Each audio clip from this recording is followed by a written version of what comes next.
Hello প্রিয় বন্ধুরা, কেমন আছো? আশা করি সকলেই ভালো আছো। আবারও চলে আসলাম নতুন একটি গল্প নিয়ে। গল্পটি শেষ পর্যন্ত শুনলে তোমাদের দাঁড়িয়ে যাবে। বাড়িতে মা আর ছোট একটা বোন আছে। বাবা মোশাররফ হোসেন অনেক আগে মারা গেছে। আমি তখন 9-এ পড়ি আর ছোট বোনটা 5-এ। তখন থেকে মা নিজে সংগ্রাম করে সংসার চালিয়েছে। ঘরে বসে সেলাই মেশিন দিয়ে মানুষের কাপড় বানিয়ে বানিয়ে আমাদের ভরণ পোষণ করেছে। কিছু চাষের জমি ছিল তাই রক্ষে। না তো আমার চাচা কাকারা যেমন হারামি এক মুঠো ভাত তুলে দেওয়ার মানুষ ছিল না। নানা নানি দাদা দাদি অনেক আগেই পটল তুলেছে। মামা মামিরা কিছুটা সহযোগিতা করেছে, তাও নাকড়ার মতো করেছে, যাতে মা যা ভাগে পেত তা লিখিয়ে নিতে পারে। আমার ভোলি মা সরল মনে তা দিয়েও দিয়েছে। যা হোক, আমি কলেজে ভর্তি হয়েছি কেবলই, এমন সময় শুনলাম আর্মিতে লোক নিবে। মাকে বলে লাইনে দাঁড়িয়ে গেলাম। আমার নিজের উপর ভরসা ছিল, কারণ আমি মোটামুটি সব দিকেই ফিট। যেমন উচ্চতা তেমন বডি। মা বলে আমি আমার নানা মামাদের মতো হয়েছি, ঠিক পালোয়ান। বাবা কাকারা তো এক একটা টিনে, সব কয়টা শুধু বদের হাড্ডি। যা হোক, ভালোই ভালোই টিকে গেলাম। বাড়িতে খুশির ঢোল বেজে উঠল, সবাই বলা বলি করল, যাক ছেলেটা কাজে লাগলো, এখন যদি সোনালির কষ্ট দূর হয়। হ্যাঁ, আমি আমার মার কষ্ট দূর করার জন্য কোনো দিকে না তাকিয়ে খেলাধুলা করার বয়সে চাকরিতে চলে গেলাম। গ্রামের বাড়ি হওয়াতে ভয়ের কিছু নেই, আশেপাশে তো কাকা চাচারা আছে। আমার বোন শারমিন আক্তার, বয়স 19, ইন্টার সেকেন্ড ইয়ারে পড়ে। বাবার মতো টিনে কাঠি। আমারই এমন মেয়ে পছন্দের না। মা সোনালী বেগম, বয়স মনে হয় 42 হবে, দারুণ দেখতে, এখনো যুবতী মেয়েদের সাথে পাল্লা দিতে পারবে। ফর্সা লাল টকটকে, মার দীঘল কালো চুল, ঘন মেঘের ভেলা, এত ঘন লম্বা চুল যে তা সারা পিঠ পেয়ে কোমর ছড়িয়ে নিচে নেমে যায়। লাল টকটকে ঠোঁট আর টানাটানা চোখ, সব মিলিয়ে আমার স্বপ্নের নারী, আমার জন্মদানকারী বিধবা মা। যা চরম পাপ, যা কখনো পাওয়ার নয়। সবই জানি, সবই বুঝি, তারপরও মনের কোথায় যেন সোনালীকে নিয়ে স্বপ্নের নীড় রচনা করি। যেখানে মা নয়, সে আমার সোনালী, শুধু সোনালী। আমার মনের এই গোপন চাওয়ার কথা শুধু আমি জানি। আমার সরকারি বেতনে মার রূপ যেন দিনকে দিন বেড়েই চলছে। মার গর্বে বুক সব সময় ফুলে থাকে, গ্রামে সব সময় আমার জয় জয়কার। 5 বছরে ভাঙা ঘর পাকা করেছি, এখন 4 রুমের বাড়িটা আমাদের শান্তির নীড়। এবার ছুটিতে এসেই মা বায়না শুরু করল আমার বিয়ে দিবে। যদিও এটা অনেক আগে থেকেই চলছে, আমি শুধু বারবার এড়িয়ে যাচ্ছি। আজ এ নিয়ে মার সাথে মুখ কালাকালি হয়ে গেল। মার এক কথা, শারমিন বড় হয়েছে, বিয়ে দিতে হবে। এরই মাঝে কয়েকটা সম্বন্ধ এসেছিল, তার বিয়ে হয়ে গেলে সে একা একা কিভাবে থাকবে, হ্যান ত্যান কত কথা। আমি এসেছি শুনে ছোট মামা এলো, সারাদিন থেকে বিকেলে যাওয়ার সময় আমাদের সবাইকে নিয়ে যেতে চাইল। আমরা না যাওয়াতে জোর করে শারমিনকে নিয়ে গেল, বলল 2 দিন পর মা বেটা গিয়ে বেরিয়ে আসবে, আর শারমিনকে নিয়ে আসবে। আমাকে আর মাকে নিয়ে যাওয়ার জন্য আর কি এমনটা করল? সন্ধ্যা থেকে আকাশটা মেঘলা হয়ে আছে দেখে বাইরে গেলাম না। না হলে 2 দিন থেকে এসে সন্ধ্যার পর বন্ধুদের সাথে আড্ডা মারতে বেরিয়ে পড়ি। আজ গেলাম না দেখে মাও খুব খুশি। গরম গরম পকোড়া ভেজে দিল। বিছানায় বসে মা বেটা মিলে আরাম করে খাচ্ছি। মিশু, হুমা, কাউকে পছন্দ করিস? আমি মার মুখের দিকে তাকিয়ে মুচকি মুচকি হাসছি। বল না পছন্দ করিস, করলে এতদিন তুমি জানতে না। তবে হ্যাঁ, একজনকে খুব ভালো লাগে, এবং এও জানি তাকে আমি পাব না। কেন পাবি না? আমার ছেলে কি দেখতে খারাপ? কোনো লাট সাহেবে বেটি সেরে? হা হা। তুমি দেখি রেগে গেলে। রাখবো না, এমন সোনার ছেলে আমার। আর কি না, বল তুই কে সে? বাদ দাও মা, আমার যাকে ভালো লাগে তার কথা দুনিয়ার কাউকে বলতে পারবো না, শুধু খোদাকে ছাড়া। মা আমার এমন গম্ভীর কথা শুনে অবাক হয়ে চেয়ে রয়েছে। এটা কি কথা রে বাবা? আমাকে বলতে না পারিস তোর ভাবি মানে রাসেলের বুয়ের কাছে বলিস তুই? না মা, তা না, তুমি আমার সবচেয়ে বড় বন্ধু। তোমাকেই যেহেতু বলতে পারছি না, সেখানে বলতে গেলে তারা তো আমাদের শত্রু, তাদের বলতে যাব কেন? তাহলে বল না, কে সে? কোথায় বাড়ি? কোনো বাড়ির মেয়ে? আমি চুপ করে বসে রয়েছি। মা অনেকক্ষণ আমার উত্তরের অপেক্ষায় থেকে মুখ গোমরা করে চলে গেল। ঘন ঘন বিদ্যুৎ চমকাচ্ছে, আকাশটা কালো হয়ে আছে, রাতের তারাগুলো না জানি কোথায় ডুব দিয়েছে। আমি জানালার গ্লাস খুলে দিয়ে ঠান্ডা হাওয়া গায়ে মাখছি। হাত বাড়িয়ে ব্যাগটা নিয়ে খুললাম, সিগারেটের প্যাকেটটা বের করে একটা ধরিয়ে টানছি। প্যাকেট রাখতে গিয়ে মোবাইলের বক্সটার কথা মনে পড়ল। শারমিনের জন্য যা যা এনেছিলাম সব দিয়েছি, শুধু মারগুলো দেওয়া হয়নি। চেয়েছিলাম দিতে, এমন সময় ছোট মামা এলো, তাই আর দেয়া হয়নি। নতুন অ্যান্ড্রয়েড সেট, মা খুব খুশি হবে। আরেক বক্সে একটা স্বর্ণের চেইন, মার যেটা ছিল সেটা আমার এসএসসির ফর্ম ফিলআপের সময় বিক্রি করে দিয়েছিল। তখন থেকে মার গলা খালি। আরও কয়েকটা জিনিস আছে মার জন্য। আয় খেয়ে নে, ঝড় আসতে পারে, কারেন্ট চলে গেলে খেতে ঝামেলা হবে। আমি তাড়াতাড়ি সিগারেটটা জানালা দিয়ে বাইরে ফেলে দিয়ে বললাম, হা দাও। কি লজ্জা, মা সিগারেট খেতে দেখে নিল, জানে আমি খাই, তবে এভাবে দেখেনি কখনো। ঘরে বসে সিগারেট খাওয়াটা ভুল হয়ে গেছে, সারা ঘরে সিগারেটের ধোঁয়া। মা বেটা খেয়ে দিয়ে উঠলাম। মা, বলো, আমার রুমে এসো তো একটু। তুই যা, থালা বাসনগুলো গুছিয়ে আসছি। আমি রুমে এসে শুয়ে রইলাম। মা আধা ঘন্টা পর হাত মুছতে মুছতে এলো। কিরে বাবা? আমি উঠে মার হাত ধরে খাটে নিয়ে বসালাম। ব্যাগ থেকে এক এক করে শাড়ি, ব্লাউজের কাপড়, ছায়ার কাপড়, একটা বাদুর বোরকা, দুটো ওড়না, একটা শীতের জামা, চাদর এবং আরও একটা প্যাকেট দিলাম। প্যাকেটটা দিলাম ভয়ে ভয়ে, কারণ ওতে 2 সেট ছোট জামা কাপড় আছে। জানি না দেখার পর কি বলবে। এত কিছু কি জন্য এনেছিস? তোর কি বুদ্ধি শুদ্ধি হবে না কখনো? প্রতিবারই এত কিছু আনা লাগবে? আহ থামো তো তুমি, যা লাগে তা আনবো না। এটাতে কি রে? না, ওটা এখন খুলবে না, তোমার ঘরে গিয়ে খুলবে। আর প্লিজ রাগ করবে না। কি আছে এতে, তা তুমি খুলে দেখে নিও। আর হ্যাঁ, আরও কিছু আছে, এই বলে মোবাইলটা দিলাম। একটা থাকতে আরেকটা এত দামি মোবাইল, তোমার চেয়ে কেন কিছু দামি নয় আমার কাছে? এই বলে গালে একটা হামি দিলাম। মাও আমার কপালে হামি দিল। চোখ বন্ধ করো তো। কেন রে? আহ বন্ধ করো না একটু। মা হেসে দিয়ে চোখ বন্ধ করল। আমি চেইনটা মার গলায় পরিয়ে দিলাম। এখন চোখ খুলো মা। মা চোখ খুলে স্বর্ণের চেইনটা দেখে হুহু করে কেঁদে দিল। না মা, না, কাঁদবে না, প্লিজ মা, কেঁদে না। তোমার মুখে হাসি দেখব বলে নিয়ে এসেছি, সেখানে তুমি যদি কাঁদো তাহলে আমার খুব কষ্ট হবে মা। না রে বাবা, কাঁদছি না, তুই বুঝবি না এটা কিসের কান্না। খুশি হয়েছ মা? হ্যাঁ রে বাবা, অনেক খুশি হয়েছি। এই বলে মা দাঁড়িয়ে উঠে আমাকে ধরল। আমি তো কেঁপে উঠলাম। মা কখনো এভাবে আমাকে ধরেছে বলে মনে পড়ে না। ইস, কি নরম, কি সুন্দর ঘ্রাণ, ও দুটো আমার বুকে পিষ্ট হচ্ছে। মা অনেকটা খাটো হওয়াতে তার মাথাটা আমার থুতনির নিচে, চুল থেকে সুবাস এসে নাকে লাগছে। নাক মুখ ডুবিয়ে দিলাম চুলে। ধীরে ধীরে আমার ওটা শক্ত হচ্ছে। মন চাচ্ছে হাত দুটো আরেকটু নিচে নিয়ে রাখি, তবে সাহস পাচ্ছি না। মা আমার যা রাগী মানুষ, ছোটবেলায় কত বেটপিটা করেছে তার হিসাব নেই। মার মুখটা দুহাত দিয়ে ধরে কপালে একটা হামি দিলাম। আর কখনো কাঁদবে না মা, আমি যেন তোমার চোখে পানি না দেখি। আচ্ছা বাবা, আর কাঁদব না। তো যাও, লাল তাঁতের শাড়িটা পরে দেখাও তো, দেখি কেমন লাগে আমার মাকে। যা পাগল, আমি বিধবা মেয়ে লোক, এমন লাল টকটকে শাড়ি পরলে মানুষে কি বলবে? কি বলল তাতে তোমার কি যায় আসে? আর এখানে মানুষ আসবে কোথা থেকে? মানুষের সামনে না পড়তে চাইলে পড়ো না, এখন আমাকে তো পরে দেখাও। আমার খুব মন চাইছে সাজুগুজু করে কেমন লাগে দেখতে। তাই ইস আমার বাবা এনেছে, আর আমি পরব না তা কি হয়? তবে মানুষের সামনে কখনো পড়তে বলিস না রে। ঠিক আছে মা, আমি শুধু আমার সুন্দরী মাকে 2 চোখ ভরে দেখতে পেলেই হলো। যা দুষ্টু, মাকে কেউ সুন্দরী বলে? হা হা, তাই? তাহলে কি বলবো গো? হি হি, তুই জানিস কি বলবি। বেয়াদবি নিও না, প্যাকেটে যা আছে তাও পড়ো। কি আছে রে এতে? যাও খুলে রাখো। মা চলে গেল। আমি পিছন থেকে দেখে মুগ্ধ হয়ে গেলাম। এ মহিলার কি কখনো যৌবনে ভাটা পড়বে না? প্রায় 15 মিনিট পরে মা এলো। অসম্ভব, এ কাকে দেখছি আমি? এতদিন এক পেরে শাড়িতে যে মাকে দেখেছি তার সাথে এই মহিলার কেন মিল নেয়? কি সুন্দর, অতুলনীয়, গর্জিয়াস, মার্ভেলাস, যতই উপমা দিই না কেন কম পড়ে যাবে। মা দরজার কাছে দাঁড়িয়ে আছে, আমি বিছানার পাশে হাঁ করে দাঁড়িয়ে আছি। মা ভীষণ মায়াবী করে হেসে চোখে ভ্রু উঠানামা করে জানতে চাইলে, কি কেমন? আমি ধীরে ধীরে মার সামনে গিয়ে দাঁড়ালাম। কি রে, কেমন হয়েছে? দারুণ মা, খুব সুন্দর, মনে হচ্ছে অ্যাঞ্জেল।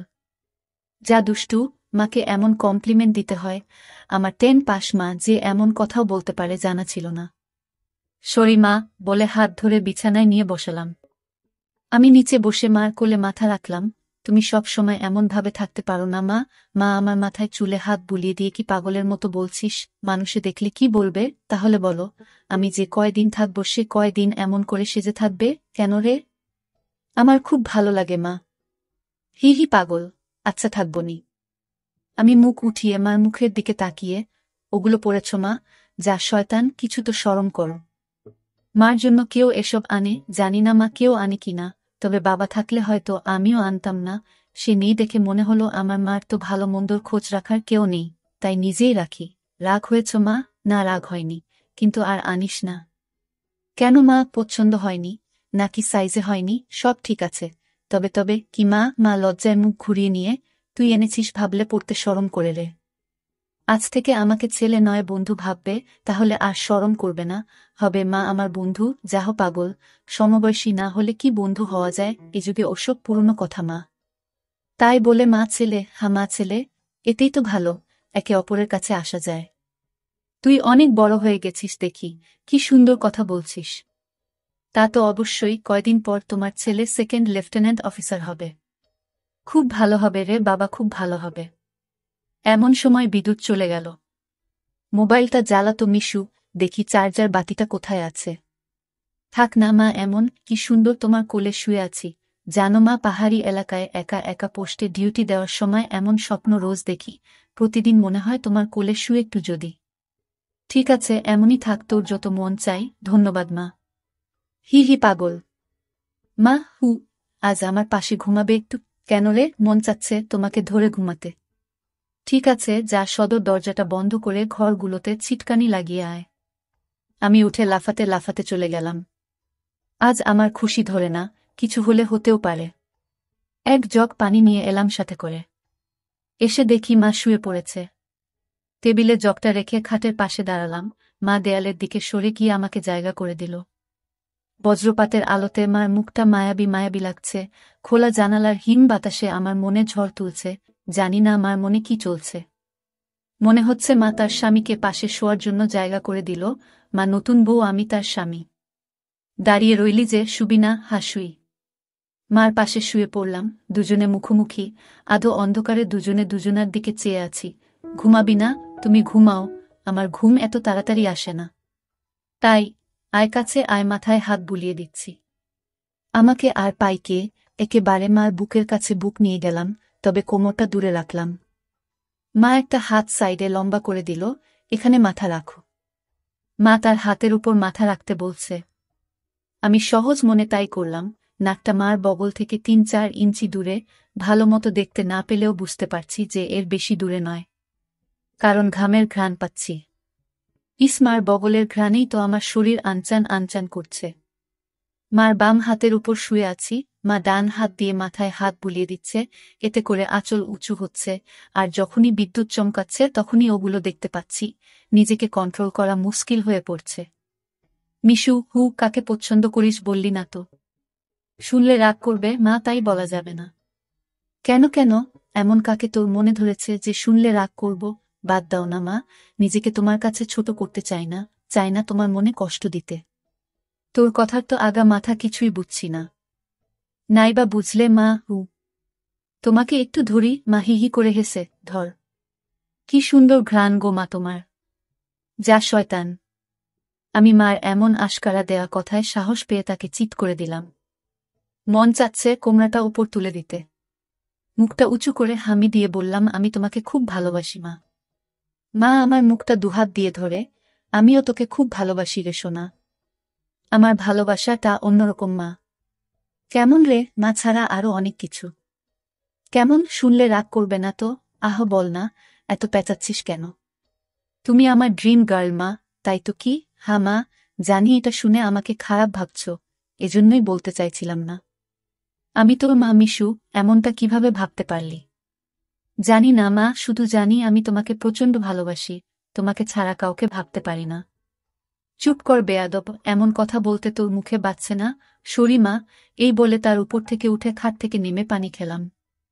মাও বিছানার উপর উঠে বসেছে, বুঝতে পারছি সে অবাক হয়ে আমার দিকে তাকিয়ে আছে। জানালার ধারে গিয়ে দাঁড়ালাম। বৃষ্টি থেমে গেছে, তারপরও আকাশ কালো হয়ে আছে। চাঁদ তারা কোথায় যেন লুকিয়ে গেছে আজ। ঠিক আমার হৃদয়ের মতো চারিদিকে অন্ধকার। এমন সময় কারেন্ট এলো। ঘরটা আলোকিত হয়ে গেল। আমি জানালাটা লাগিয়ে দিলাম, পর্দা ঝুলিয়ে দিয়ে ঘুরে দাঁড়ালাম। মা বিছানার উপর হাঁটুতে মাথা দিয়ে নির্বাক বসে আছে। ফ্যানের হাওয়া মার রেশমি চুলগুলো দোলা দিচ্ছে। মনে হচ্ছে নববধূ বসে আছে। মা মুখ তুলে আমাকে তার দিকে এক মনে তাকিয়ে থাকতে দেখে, এখনে আয়। আমি মার কাছে গেলাম। বস। বসলাম। মা আমার পিঠে হাত বুলিয়ে দিয়ে বলে, এমনটা হয় না বাবা, আমার লক্ষ্মী সোনা ছেলে, আমি কিছু মনে করিনি। আমি জানি তোদের বয়সের ছেলেদের ফ্যান্টাসি হয় খালা চাচিরা, তবে মাকে নিয়ে ফ্যান্টাসি রচনা করা একটু বেশি হয়ে যায়। সরি মা।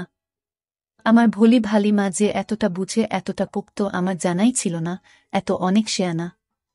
ঠিক আছে, চেষ্টা কর আমার উপর থেকে মনটা সরিয়ে অন্য দিকে নিতে, বিয়েটা করে নে, দেখবি সুন্দরী বউ পেলে মাকে ভুলে যাবি। আমি মাথা নিচু করে, পারব না মা, প্লিজ, নিজের সাথে অনেক লড়াই করেছি, আমি ক্লান্ত মা, কিছুতেই তোমাকে মন থেকে সরাতে পারি না। কেন রে, কি এমন পাস আমার মাঝে? আমি মুখ তুলে মার মুখের দিকে তাকিয়ে, জানি না মা, শুধু জানি তুমি আমার সব, তোমার কথা চিন্তা করলেই আমার আমার কি তোর পাগল হয়ে যায় মা। মা মুচকি হেসে, ও কিছু না, নিষিদ্ধ জিনিসের প্রতি টান একটু বেশিই হয়, আমি তো বুড়ি হয়ে গেছি, তুই যেমনটা ভাবিস তেমনটা আমি আর নেই। মার এমন কথা শুনে আমি কেঁপে উঠলাম। মা কি ইশারায় আমাকে বুঝালো যে তার জিনিসপত্র আর আগের মতো নেই, দেখলে আমার পছন্দ হবে না? দেখ বাবা, এক একজনের এক একজনকে ভালো লাগে, তাই বলে কি তাকেই নিজের করে পেতে হবে এমন কেন কথা আছে? অন্য কেন মা হলে এসব কথা শোনার সাথে সাথে চিৎকার চেঁচামেচি করে বাড়ি মাথায় তুলত, আমি কিন্তু তা করছি না, কারণ তুই আমার একমাত্র ছেলে, নারী ছেঁড়া বাঁধন, তোকে আমি অনেক ভালোবাসি, তাই বলছি আমার ভালোবাসার মর্যাদা রাখতে বিয়ে করে নে বাবা, দেখবি ধীরে ধীরে আমার থেকে মন বোমার দিকে চলে গেছে। ধন্যবাদ মা, তুমি আমার কথা মন দিয়ে শুনেছ এবং যুক্তি দিয়ে ভালো মন্দের বিচার করেছ বলে। তবে লজ্জা না করে বলছি মা, এর আগেও আমি দু একটা মেয়ের সাথে মিশেছি, তারা শুধু সুখ পেয়েছে আমার কাছে, আদর ভালোবাসা একটু পায়নি আমার কাছ থেকে। এমনকি আমার নিজেরও হয় না যতক্ষণ চোখ বন্ধ করে তোমাকে না ভাবি। যখন সেসব মেয়েদের জায়গায় তোমাকে কল্পনা করি তখন আমি আর নিজের মাঝে থাকি না, সুখের সাগরে ভেসে যায়, কেবলমাত্র তখনই হয় আমার। তুই তো অনেক দূর এগিয়ে গেছিস তাহলে, আমি অনেক আগে থেকেই বুঝতে পেরেছিলাম যে আর চোখে লুকিয়ে লুকিয়ে আমাকে দেখিস, ভাবতাম শয়তান ছেলে পুলে, আর একটু বড় হলে সমবয়সী মেয়েদের সাথে মিশলে ঠিক হয়ে যাবে, কিন্তু এখন দেখছি তা না, তোর দেখি বয়স্ক মহিলাদের ভালো লাগে।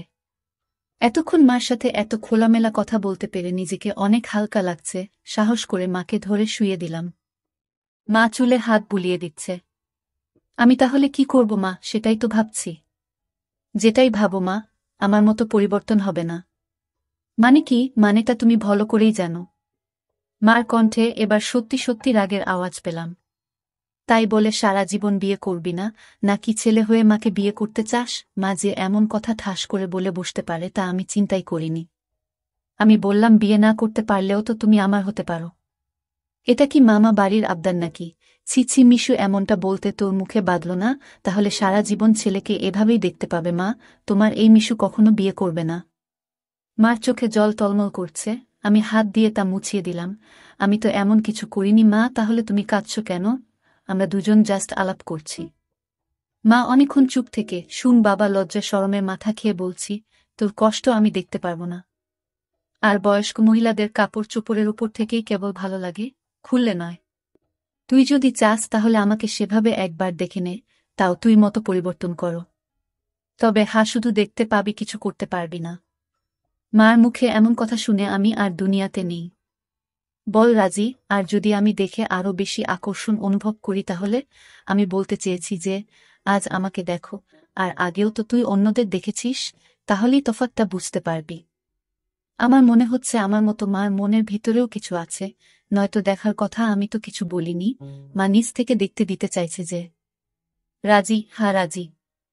যা, বড় লাইটটা বন্ধ করে ছোট লাইটটা জ্বালিয়ে আয়। মনে মনে ভাবলাম, কি সৌভাগ্য, আজ তো আমার পোয়া 12 লেগে গেছে। নীল বাতিটা জ্বালিয়ে খাটের পাশে দাঁড়িয়ে রইলাম। মা উঠে দাঁড়ালো। ধন্যবাদ মা, আমার স্বপ্ন পূরণ করার জন্য। তোর জন্য আমি সব পারি রে, শুধু কথা দে সব দেখে নিয়ে মাকে ভুলে যাবি না তো, বা ভুল বুঝবি না তো? কি বলছো মা, তুমি আমার মা, আমার স্বপ্নের রানী, আমার ফ্যান্টাসির জগৎ, সব কিছুই তুমি। তোমাকে ভুলে গেলে তো নিজেকেই ভুলে যাওয়া হয়। কথা দিলাম মা, জীবন থাকতে তোমার অবাধ্য হব না, ভুল বুঝা বা ভুলে যাওয়া তো দূরের কথা। আমি বললাম, কিছু মনে করো না মা, আমি কি ছুঁয়ে দেখতে পারবো? মা আমার চোখের দিকে তাকিয়ে, আমি তোর মা মিশু। হ্যাঁ মা, তুমি আমার মা এবং আমার স্বপ্নের রানীও। আমি পিছন দিকে গিয়ে শাড়ির আঁচলটা ফেলে দিলাম।